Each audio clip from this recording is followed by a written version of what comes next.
sud du Mexique, dans le secteur montagneux de la région de Oaxaca, sur des zones rocailleuses, prospère le Mammillaria caembuelli. En vieux sujet, cette espèce se présente sous forme de touffes pouvant donner une quinzaine de têtes, et l'ensemble ne dépassera pas 15 cm de diamètre.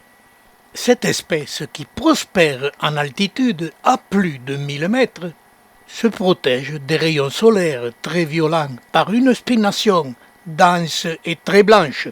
Si les têtes sont nombreuses, elles ne dépassent pas 3 cm de diamètre. Et bien cultivée en plein soleil, elle n'a environ que 3 cm de hauteur. La partie saine ne dépassera jamais cette hauteur de 3 cm. Et chaque année, la même hauteur de la plante se sérifie. Les cellules meurent et l'ensemble se rétracte, donnant cet aspect de plante en train de mourir. Mais ce n'est pas entièrement faux.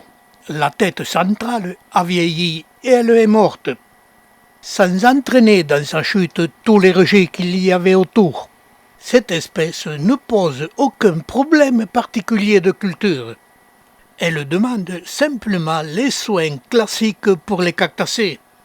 Et chez moi, chaque année, fin mai, je vois apparaître les premiers boutons de fleurs. Si cette floraison apparaît au sommet de la plante comme pour toutes les Mammillaria, mais en couronne restreinte seulement 2 à 3 fleurs par tête, qui s'épanouissent le même jour, mais elles durent 2 à 3 jours. Mais l'avantage de cette espèce, ce qui en fait sa particularité et son intérêt, la floraison dure de 3 à 4 mois. Ces fleurs ont le tube floral légèrement plus développé par rapport à l'ensemble des Mammillaria.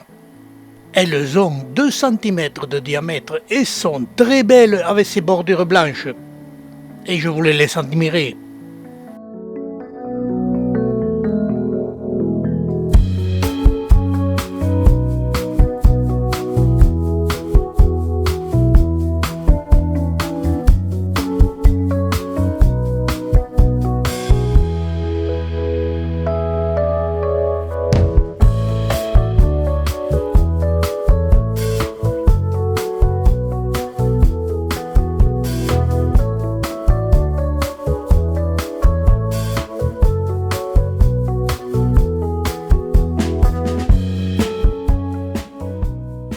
Cette si belle espèce, malheureusement, depuis plus de 30 ans, ne m'a jamais donné de graines, car les fleurs ont besoin de 2 pieds qui ne soient pas du même clone pour être fécondés.